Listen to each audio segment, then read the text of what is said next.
Ok? Donc, on avait amené 3 exemples. On avait amené que la Torah était plus ancienne a été donnée 40 ans avant la Mitzvah Trala, 54 ans avant la Mitzvah de Trouma au Maaser et 104 ans avant Yovel. C'est le Midrash qui dit ça.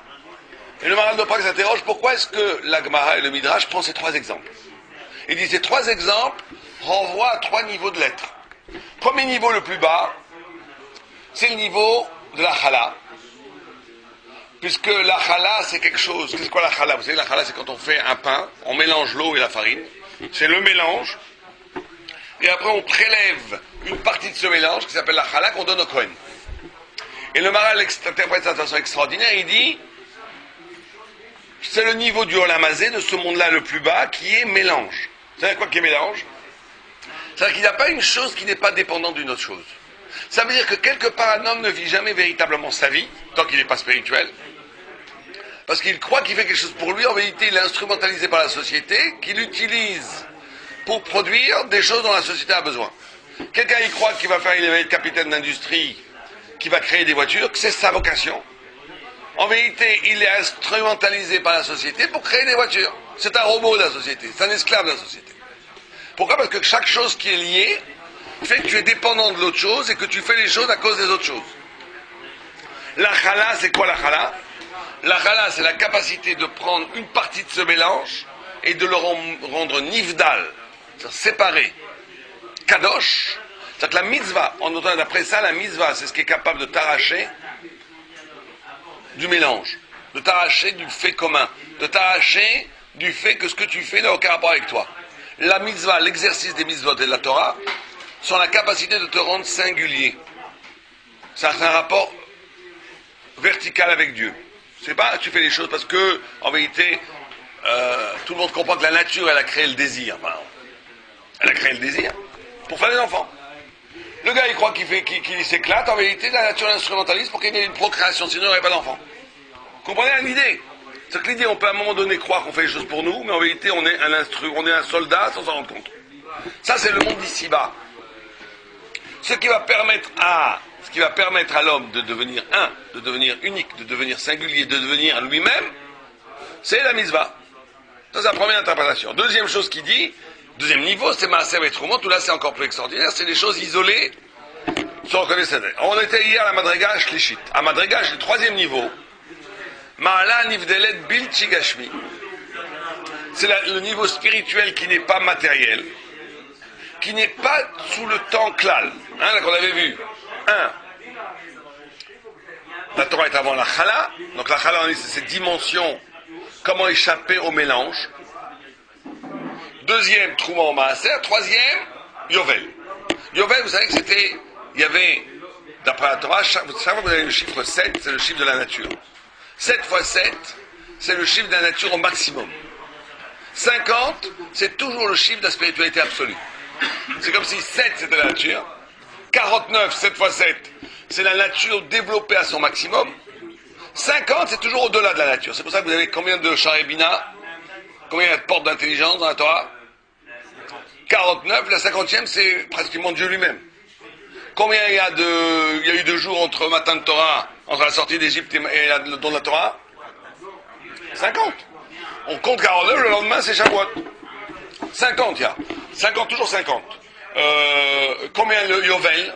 Il y a 7 fois Shemitah, 7 fois 7. Après 7 ans, c'est Shemitah, on n'a pas le droit de travailler, c'est le Shabbat de la terre. On n'a pas le droit de travailler la terre, on n'a pas le droit de... Et après 7 fois 7, c'est Yovel. Yovel, c'était une année exceptionnelle, où tous les esclaves étaient libérés, où chacun retrouvait sa terre. Avant, on n'achetait pas une terre, à jamais.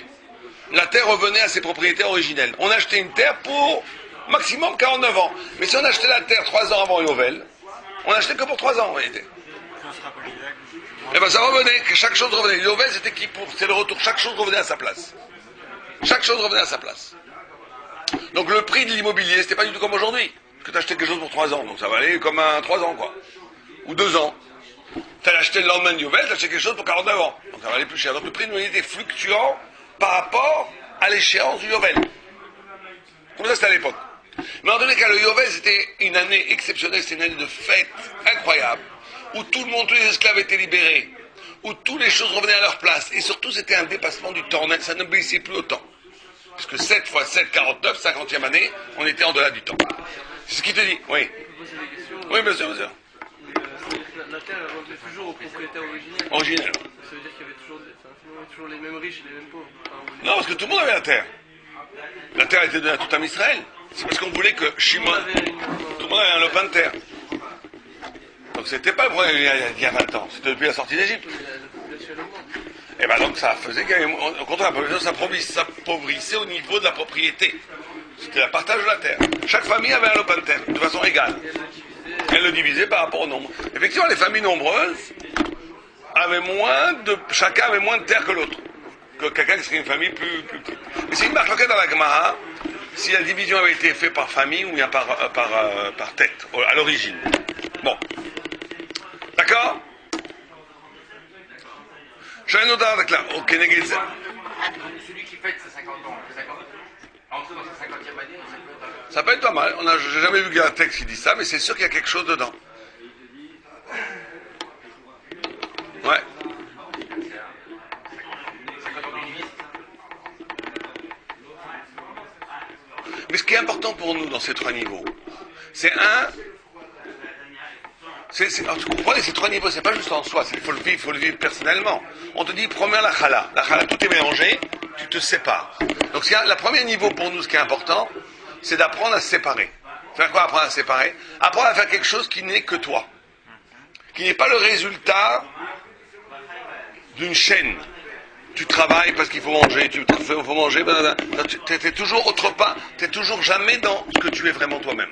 Le premier niveau, c'est chala, ça veut dire être capable de séparer, de prendre une partie de son identité, de son temps, de sa vie, de sa réflexion, pour essayer de comprendre une relation qui n'est qu'avec le bon Dieu, qui n'est que moi. Deuxième niveau, c'est la trouma. C'est reconnaître en moi qu'est-ce qui est absolument exceptionnel. Chacun a quelque chose en lui qui est absolument exceptionnel. Il faut qu'il le reconnaisse. Qu'est-ce que c'est? Et le troisième, c'est ce qu'on est en train de voir maintenant, c'est Yovel. C'est-à-dire la notion, la conscience.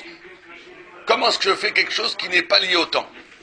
Qui est lié à l'éternité? Quel lien entre la trauma et le fait qu'il y ait quelque chose d'exceptionnel? Parce que la trauma, regarde ce qui se passe. T'as 100 pommes. Tu vas en désigner une. Ça, la différence entre la issa, la chala, tout est mélangé. Tu prends du mélange lui-même et t'en fais une unité. Sans choisir. Alors que le trouma, toutes les pommes, elles sont séparées. Et tu dis, c'est celle-là qui est pour le Kohen. Donc, elle a été de tout le temps, elle a été là, déjà séparée. Simplement, on ne le savait pas, donc il faut la reconnaître. Et après, le troisième niveau, c'est Yovel, c'est au-delà du temps. D'accord? Oui, allez-y. Mais des fois, il avait plein de blé, il prenait. Oui. Il choisissait pas le blé. Mais même si je ne dis pas. Il n'était pas séparé, le blé. Non, mais quand il y a plein de blé, chaque grain de blé, elle est unique. C'est pas comme la chala où c'est mélangé. Et la chala, elle n'existe pas comme unité avant que je prélève la chala. La chala, c'est une pâte. Donc je prends du mélange et j'en fais une unité. Ça, c'est le niveau le premier. Deuxième niveau, c'est tout grain est isolé, j'en choisis un. Enfin, même pas. Quand je dis choisis, c'est pas que je choisis. C'est qu'il y en a un qui va monter dans mes mains. Troisième niveau, c'est Yovel. Donc c'est trois montées spirituelles ici. Comprenez ce que je dis ou pas? Thierry, vas-y, redis-moi ce qu'on dit. 3 montées spirituelles. Le prélèvement, je n'aurais pas compris. Le prélèvement, c'est quoi? C'est la montée. Tout est monté. Mais c'est quoi le prélèvement? On a dit, le premier niveau, c'est que... Attends, parce que c'est important, c'est dommage de passer ça rapidement. Le prélèvement, c'est le premier niveau où tout est mélangé. C'est-à-dire quoi tout est mélangé? C'est-à-dire quoi tout est mélangé? Si on parle à notre niveau de l'existence, ça veut dire quoi elle est mélangée? Ça veut dire qu'il n'y a pas de différence. Quand je fais quelque chose, quand je pense, quand je dis quelque chose, c'est pas moi. Je dis ce que j'ai lu dans les journaux. Je suis mélangé par les journaux. Je dis ce que j'ai entendu une fois à la télé. Je suis mélangé par la télé. Je fais les choses pas du tout par rapport à quelque chose qui est à moi. Je fais les choses parce que De mélanger, c'est trier. voilà, avant ça, d'abord, prenons le premier niveau. Un homme naturel qui ne ferait pas un exercice spirituel, par définition, il est mélangé. Il est mélangé. Donc, ce qu'il dit, c'est pas vraiment lui. Ce qu'il pense, c'est pas vraiment lui. Même ce qu'il pense. Il croit qu'il est en train de faire fortune. Il croit que c'est pour lui. En réalité, il fait ça parce que la société a besoin de lui. On a besoin de pneus. La société lui va faire rentrer dans la tête qu'il va faire une usine de pneus. Il va faire des pneus. Lui, il fait fortune. Mais en réalité, il travaille pour les autres. Toute la journée comme un fou. Ah, il est content, il met de l'argent dans la banque, mais en réalité, c'est un esclave. Il travaille comme un fou. Pourquoi? Pour faire des millions de pneus, parce que nous, on a besoin de pneus. Lui, il croit que c'est un homme libre qui est en train de faire fortune, c'est un esclave. T'es instrumentalisé. C'est ça, être mélangé. C'est-à-dire que tu crois que t'es un homme libre, en vérité, on t'a utilisé, toi, pour faire des pneus. Moi, j'ai créé le pneu. Alors, t'as fait une afracha. Là, t'es devenu une chala. Ça, tu t'es dit, moi, je ne suis pas un instrument, je vais créer quelque chose de nouveau. Tu comprends? Donc, ça veut dire que la première étape spirituelle, c'est quoi? Et c'est ce que te permet la Torah et les mitzvot, c'est de sortir de cette chaîne symbolique de la société. Comment tu sors de la chaîne symbolique de la société? Par les mitzvot. Pourquoi? Je te demande pourquoi maintenant. Pourquoi les mitzvot, elles te rendent que tu es unique? Pourquoi? Donc comment, quand je fais les mitzvot, je deviens unique? Pourquoi? Unique, tu deviens une chala. Tu es une chala. Tu n'épouses une pâte, tu es une chala. Pourquoi? On t'a arraché, tu t'es arraché du mélange. Pourquoi la Torah et les mitzvot t'arrachent du mélange, te sortent du statut de pâte pour faire de toi une chala? Pourquoi? On le fait pas pour les autres hommes, on le fait pour Hachem. Donc, Oh, exactement. Parce que là, la mitzvah, tu mets les tefilines, c'est aucun rapport avec la société, aucun rapport avec les autres. C'est un rapport juste avec Dieu. Vas-y, non, vas-y. C'est pas une forme d'instrumentalisation. Par qui? Par Dieu. Donc Dieu, comme il veut ton bien, il va pas t'asseoir contre toi, il va t'élever à toi-même. Bon, t'as raison qu'il peut y avoir. Le mec va mettre les tefilines, pourquoi? Parce que son père veut qu'il mette, ou bien parce que la société veut qu'il mette. Donc en vérité, il est encore mélangé par le vouloir des autres. C'est possible. Mais on va dire que la mitzvah, elle te donne la possibilité au moins de t'accaparer une façon d'exister qui n'est pas liée à la chaîne alimentaire, à la chaîne sociale, à la chaîne du besoin. Tu es dans un rapport avec Dieu. Premier niveau spirituel. On ne devient pas spirituel tant qu'on ne fait pas cet acte-là. Cet acte-là de dire, je vais faire un acte, à un moment donné, une mitzvah, une marshava, une limud Torah, pour essayer de voir un rapport avec Dieu. Pas par rapport à un besoin qui me dépasse, qui fait que je suis entraîné par ce besoin. D'accord? Ça c'est un. Deuxième niveau, Trouma. C'est un niveau plus haut, ça. C'est quoi Trouma? Là, c'était pas mélangé. T'as 100 fruits devant toi, t'en désignes un pour le Kohen, un deuxième pour le Lévi. Ça, tu vois que c'est encore plus fort parce que c'est pas mélangé. Ça, c'est reconnaître quelque chose qui est unique en toi. Deuxième mouvement spirituel, c'est que chacun doit se demander, personne ne le fait parce que les gens ils n'ont pas le temps, mais en réalité, le gars du Vilna, il dit, on doit s'arrêter 5 minutes. Et on doit voir en nous ce qui est le plus grand défaut et notre meilleure qualité. Et comme ça, on sait ce qu'on doit faire dans la vie. Si quelqu'un il se demande ce que je dois faire dans la vie, tu lui dis, prends ton plus grand défaut, et prends ta plus grande qualité. Et ça veut dire que c'est ces deux points-là que tu dois travailler dans ta vie. Ta plus grande qualité, tu dois la maximaliser, tu dois en faire une mission, un destin, une chose extraordinaire. Et ton plus grand défaut, tu dois lui faire la guerre à la soif. C'est ça la vie. Si je te demande ce que tu vas faire dans la vie, prends ça, et tu vas voir que ça va avoir des conséquences extraordinaires. Ça va entraîner des nouvelles choses. Quelqu'un, sa plus grande qualité, je sais pas moi, c'est d'être généreux. Il va créer s'il va à fond, il va créer des institutions pour aider les pauvres. Il va faire toute une vie, un projet extraordinaire. Et son plus grand défaut, c'est, je sais pas moi, il parle à Shonara, et ben il sait que c'est là où le Satan essaie de l'attraper. Il va travailler à fond pour se taire. Et chacun doit prendre 5 minutes. Quel est mon plus grand défaut et quelle est ma plus grande qualité? Et faire quelque chose de sa qualité. 5 minutes, Je sais pas, si vous prenez 5 minutes par jour, c'est déjà énorme. 5 minutes par jour à réfléchir à ça. Qu'est-ce que est mon plus grand défaut? Quelle est ma plus grande qualité? Travailler avec ça, ça vous donne une perspective extraordinaire. mais ça peut être variable. On Bien peut sûr. avoir un jour Oui, un oui, réseau, oui. un autre jour une autre qualité. Sans rectifier ça. Sans rectifier quoi?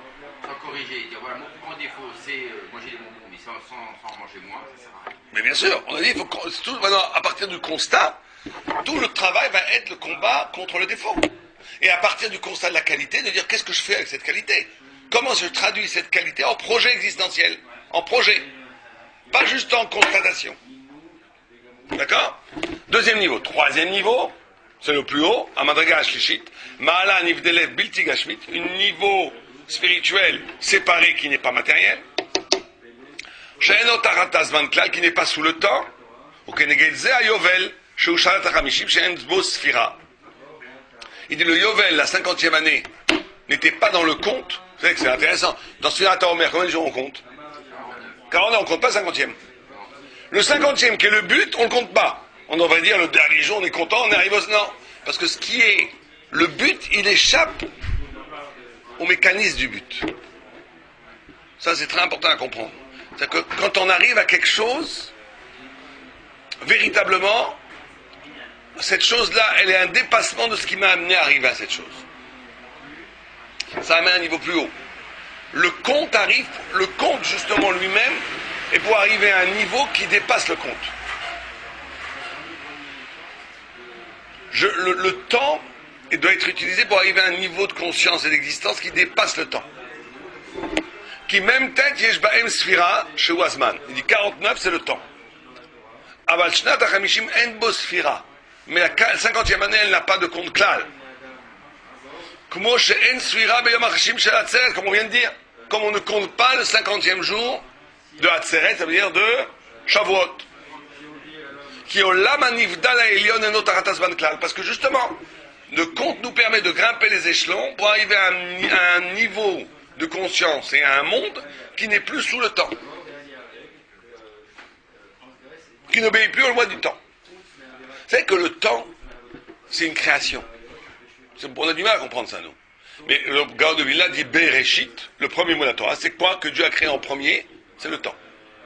Dieu il a créé en premier le temps, et après la possibilité de l'espace. C'est aussi un miracle, l'espace. Le fait que quand on dit Makom, c'est que même la physicienne, ils ont trouvé aujourd'hui ce qu'on appelle les trous noirs, l'antimatière, en dehors de ce qu'ils appellent l'univers, il n'y a pas de... C'est pas simplement qu'il n'y a rien, c'est qu'il n'y a pas d'espace. L'espace et le temps sont une création. C'est pas le temps, c'est pas parce qu'il y a quelque chose, ni mêlé, il y a du temps. Par conséquent, il y a du temps. Le Gaon de Vilna, il dit, on n'a qu'une chose dans la vie. La seule chose qu'on a dans la vie, c'est quoi? Le temps.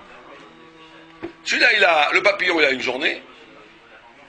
L'autre, il a 100 ans. L'autre, il a 150 ans. L'autre, il a 120 ans. L'éléphant, il a 100... Le rocher, il a 3000 ans. Chacun, il a le temps, c'est tout. Nous, on croit qu'on existe, absolument. Et que le temps, il vient nous user de l'extérieur, nous affaiblir, nous vieillir, nous faire mourir. C'est pas ça.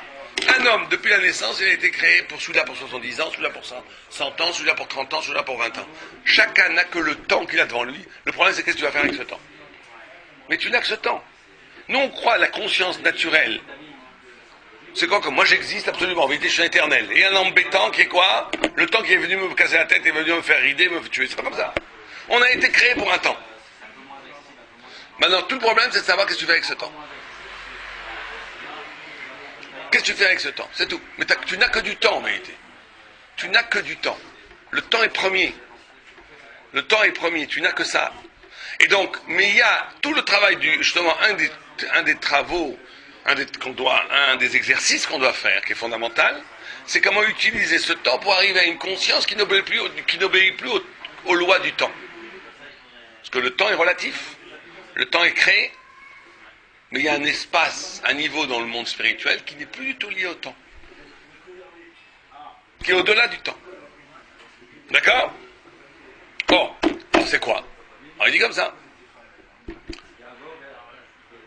כי העולם הנבדל העליון אין לו תחת הזמן כלל, ומכל מקום יש אל המעלה הזאת צירוף וחיבור אל הזמן, כי שנת ה-50 שנה יש לו חיבור וצירוף אל מ"ט שנים, אשר הם הזמן. Et il dit, il va y avoir,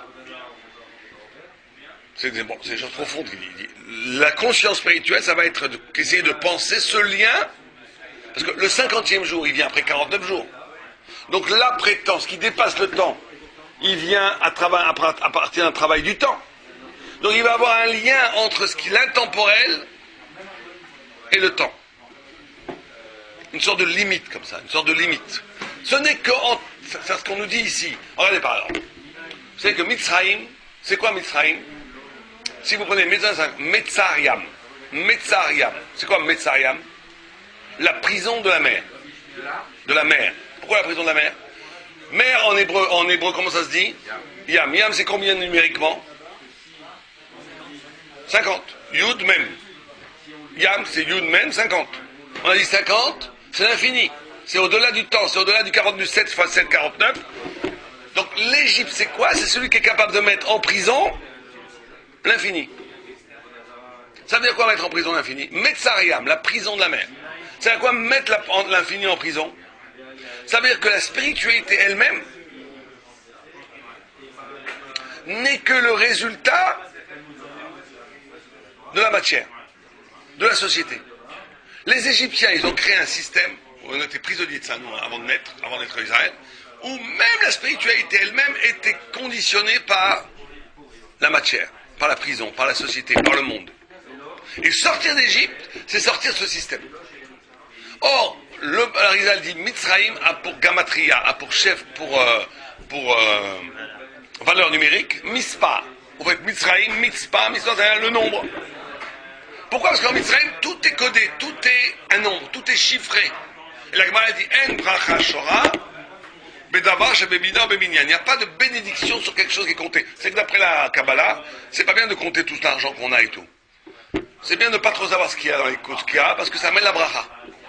On compte pas. Ça amène la bracha. Dès que tu comptes, tu limites. T'as ça et pas plus.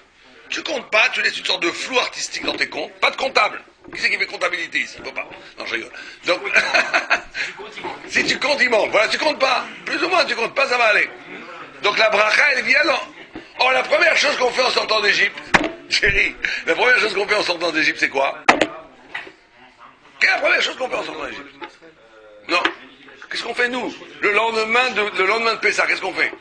Première mise qu'on fait, c'est quoi? Pas Rosh Chodesh, c'est le 15 du Nissan. Hein? Qu'est-ce qu'on fait le lendemain, le soir de Pessah? Le deuxième Seder? Non. Qu'est-ce qu'on fait? On compte. On compte la Sphira. Alors, tu vois la contradiction? On te dit que tout, c'est sortir d'Égypte, c'est sortir du compte. On te dit que l'Égypte, c'est ce qui est carré. Metzariam, la prison de l'infini, la prison de la mer. Que tous les sens de l'Égypte, c'est de te mettre l'infini en boîte. Voilà, mettre l'infini en boîte. C'est comme la pub. J'ai vu il y a un truc, une pub de Coca-Cola. Tu vois une fille comme ça dans un verre, je sais pas comme ça, avec un nez retroussé.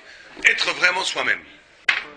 J'ai dit, mais ils sont en train de nous piquer notre boulot là. Nous, être vraiment soi-même, c'est ce qu'on fait à la Torah. C'est-à-dire qu'ils, regardez, ils mettent l'infini en prison. C'est-à-dire qu'ils prennent des slogans spirituels. Ils prennent des concepts, des idées qui sont d'essence purement, presque thoraïque, pour te vendre des bouteilles de coca. C'est-à-dire que qu'est-ce qu'on fait? On a réquisitionné l'infini, la vérité, pour en faire un instrument commercial pour vendre du Coca-Cola à des imbéciles comme nous qui vont l'acheter parce qu'on a vu la publicité. Vous vous rendez compte? C'est ça mettre la prison, c'est ça mettre l'infini en prison. C'est ça que j'appelle le gars, le geôlier spirituel. Il dit, j'ai pas de problème, moi j'utilise tout. Bouddhiste, judaïste, tout du monde que c'est joli et que ça sonne bien, je le prends moi. Et j'en fais un truc pour vendre de l'argent. Donc c'est prendre la lumière de la vérité pour l'utiliser pour la plus basse des choses, pour faire de l'argent, pour faire du, je sais pas quoi, du pouvoir. Vous voyez? Ça c'est mettre la prison, c'est mettre l'infini en prison.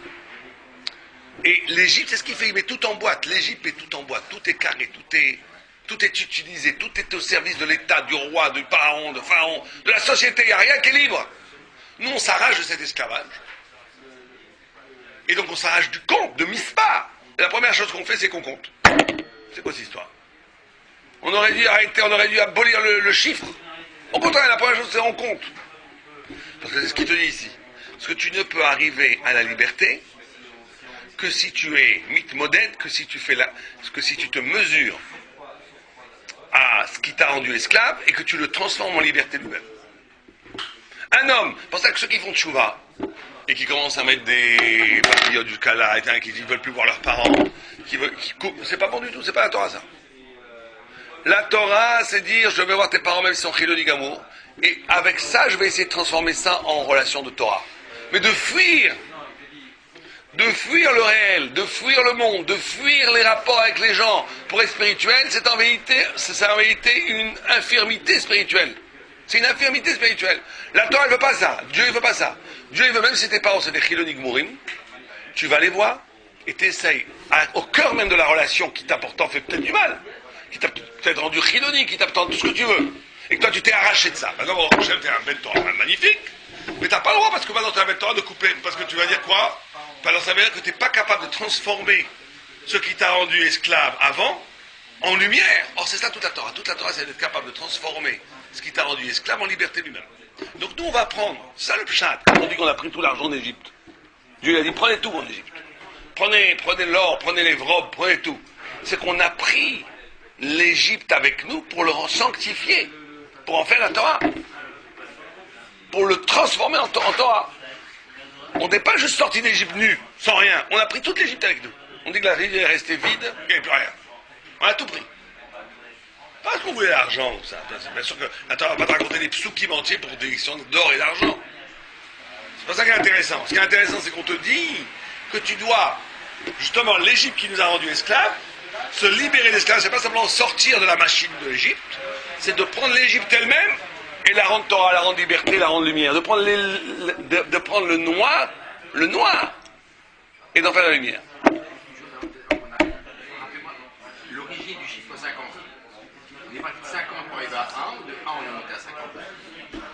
Non, un c'est l'unité, c'est Dieu au début, et un, Hachem Echad. Et après il crée le multiple. Mais ce multiple rejoint son unité quand il touche le 50. C'est une courbe comme ça. Il y a un, ça crée le multiple. Mais comme le 50 existait déjà. Bien sûr, mais c'est comment nous on arrive à 1. Comment nous on arrive à l'un. Nous on arrive à 1 quand on est capable de traverser 7 fois 7. 7 c'est la nature, 7 fois 7 c'est la nature au maximum. Quand tu as tout traversé, tu arrives à l'unité, tu reviens à l'unité. C'est pour ça qu'on dit que on dit très souvent les Baal Teshuvah. Mais moi c'est pas le 8, C'est vrai, le 8 c'est le petit 50. Puisque 7 après 5 ans, après 7 qu'est-ce que t'as 8. 7 fois 7 c'est encore 7. Le 50 c'est le grand 8. C'est ce qui vient après 7 fois 7. Tu comprends ce que je veux dire? D'accord? 8 monnaie. C'est pas, non, 8 et 50 c'est le même chiffre dans la Torah. Bon. Non mais cette idée de transformation, vous savez que par exemple, la Gemara elle dit pourquoi Shaoul, il a perdu la royauté. On dit parce que justement, chez Shaoul, Dofi, il n'avait pas de manque. Shaoul n'avait pas de Dofi. Il n'avait pas de... Et on dit que David Améler, il est devenu roi. Pourquoi? Alors que David Améler, lui, il venait de qui? Il était la plus noble des tribus de Juda. Mais du côté de sa mère, c'était qui? C'est qui la grand-mère de David? Ruth à Moabite. Or, Moab, c'est quel chiffre numérique, Moab? Combien ça fait Moab? Même, c'est combien? 40.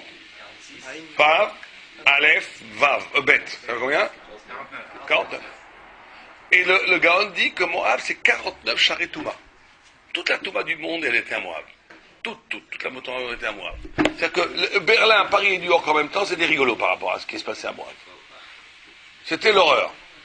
On dit comment le Messie doit venir de Moab? Le Messie vient du... Comment c'est possible une chose pareille? Pourquoi le Messie doit venir de Moab? Et la Gemara elle dit que c'est pour ça que Shaoul est tombé, parce qu'il avait une très très belle ascendance, et que David, comme il venait de Ruth, il était Dafka le Mashiach. Parce que c'est ça le roi d'Israël, c'est ça le Messie, c'est celui qui est capable de transformer le noir en lumière. Il peut tout tomber. Moab, il a couvert toute l'étendue de l'être jusqu'au plus bas. Et donc il peut prendre tout ça et le transformer en Torah. Bon, je vous donne un exemple. Vous savez que c'est très intéressant. D'après la halakha, quand David a failli devenir roi, Shaoul, il a dit, attends, il est parti voir Achitophel, je crois que c'était Achitophel, ou Mephibosheth. Et il lui a dit, c'est qui celui-là? Il peut devenir roi. Il lui dit, avant de demander de demande s'il est juif, Bechlal. Il n'est peut-être pas juif. Pourquoi il n'est pas juif? Parce que vous savez qu'il y a une halakha qu'on n'a pas accepté les Moabites. On n'a pas le droit de convertir les Moabites. Un gars de Moab, il vient se convertir. On lui dit non, on n'a pas le droit d'accepter. Donc ils se sont moqués de David. Ils celui-là il va être roi. Non seulement il ne peut pas être roi, mais il n'est pas juif, Bechlal. Quel roi? Il n'est pas juif. Il vient de Moabite, d'une grand-mère qui est une Moabite. On ne les accepte pas. Et est venu un des conseillers, il a dit, non, un Temkra, à l'époque j'ai oublié qui, dans la Gemara, il amène le nom. Il a dit non, Moabit, vélo Moabite. On n'accepte pas les gens de Moab, mais les femmes de Moab, elles sont oui acceptées. C'est comme ça, à la Hashka aujourd'hui, au Shrodarour, quelqu'un qui vient de Moab, si c'est un homme, on ne peut pas le convertir. Si c'est une femme, on le convertit. On la convertit. Moabit, vélo Moabite, une Moabite, on peut oui accepter. Pourquoi? Alors, Agma, elle dit pourquoi? Vous savez pourquoi on n'accepte pas les Moabites? Parce qu'on leur a demandé de l'eau et du pain quand on traversait la terre, et ils nous ont dit non, on ne vous donne rien du tout. Donc on dit depuis ce jour, Dieu a dit, je ne veux pas que ces gens-là rentrent dans Israël. Les gens qui ne sont pas capables de donner de l'eau et du pain à ceux qu'on soif et qu'on fait, on ne veut pas qu'ils soient chez nous. Mais le Maral, il pose la question à notre part, il dit, mais les Moabites, elles ont fait 10 fois pire. Qu'est-ce qu'elles ont fait les Moabites dans la Torah? Elles ont corrompu, elles sont rentrées dans les tentes, elles ont tué 24 000, ça a amené la mort de 24 000 juifs de la tribu de Shimon. 24 000 sont morts à cause des Moabites. Elles sont la sensualité pure. Alors celui-là, il ne donne pas un peu de pain, un peu d'eau, tu ne peux pas le convertir. Celle-là, elle a amené la mort de 24 000 juifs, tu l'as converti. Comment ça avance? Alors, regardez ce qu'il dit, c'est extraordinaire. Il dit non, parce que la conversion, ce que c'est l'idée de David Ameller, c'est la transformation en Gdusha, de ce qui était impur en pureté. David, quand il dit là, dans le Télim, il ne dit pas Animit Palel. Qu'est-ce qu'il dit? Il dit Anit Fila. C'est quoi Anit Fila? Je suis une prière. C'est-à-dire quoi? C'est-à-dire que je ne suis pas quelqu'un qui prie, je suis quelqu'un qui utilise mon corps. Mon corps est en prière, je prie avec jusqu'au bout des ongles. Ma chair prie. C'est-à-dire qu'il a utilisé, regardez, c'est ça que j'avais utilisé le noir pour en faire la lumière. Il a utilisé la sensualité de Moab pour en faire un Gdusha, une sainteté. C'est quoi la sensualité? C'est le corps. C'est le frisson du corps, c'est le plaisir du corps, tout ce que vous voulez. Lui, il a utilisé ça, il en a fait une fila. Donc tu peux transformer ça en fila. Par contre, celui qui ne donne pas à manger à celui qui a soif et qui a faim, tu ne peux pas transformer ça. Pourquoi tu vas transformer ça? Comment tu peux en faire? Qu'est-ce que tu peux en faire? Tu peux en faire de la Torah, ça. Tu peux en faire une prière, tu peux rien faire avec ça. La radinerie, elle n'est pas transformable. La radinerie, tu peux rien en faire. Quelqu'un qui est un peu chaud, qui est un peu chaud, tu peux transformer ça en spiritualité, en devenant quelqu'un qui va prier avec la sensualité, avec le corps. Tu peux transformer ça en Gdusha. Mais quelqu'un qui est radin, insensible, quelqu'un qui a faim, il ne lui donne rien, qu'est-ce que tu vas faire avec ça? Tu peux pas en faire la Torah. Hein? Vous voulez dire on peut en faire du din? Ouais, mais le din, c'est pas ça. Le din, c'est pas d'être insensible, justement. Le din, c'est de dire, je suis très sensible, mais l'honneur de Dieu est en jeu. Le contraire, c'est être sensible à l'honneur de Dieu plus qu'à l'honneur de l'homme. Parce que si tu commences à te pardonner tout, il n'y a plus de valeur, et donc ça devient n'importe quoi. Donc c'est pas d'être insensible, le din. C'est de dire que je peux pas te pardonner ça, parce que si je commence à pardonner ça, je détruis tout le sens de la vie. Donc je suis obligé de donner un coup, là. Mais c'est pas être insensible. Par contre, être complètement insensible, c'est irrattrapable. Qu'est-ce que je veux faire avec ça? Pour ça, Moabi, on les accepte pas. Parce que les femmes, elles n'étaient pas obligées de donner de l'eau, parce que c'est pas de Sanoa de sortir de donner de l'eau. Donc elles n'étaient pas coupables de ne pas avoir donné de l'eau, elles. Elles étaient coupables de sensualité. Ça, tu peux le transformer en Gdusha. Mais la radinerie, tu peux rien en faire. Tu peux rien en faire. D'accord? Bien, on s'arrête là, on a fait la demi-heure. Si Dieu veut, demain. Moi, c'était dans la frontière est d'Israël. Sud-est. C'est aujourd'hui la Jordanie.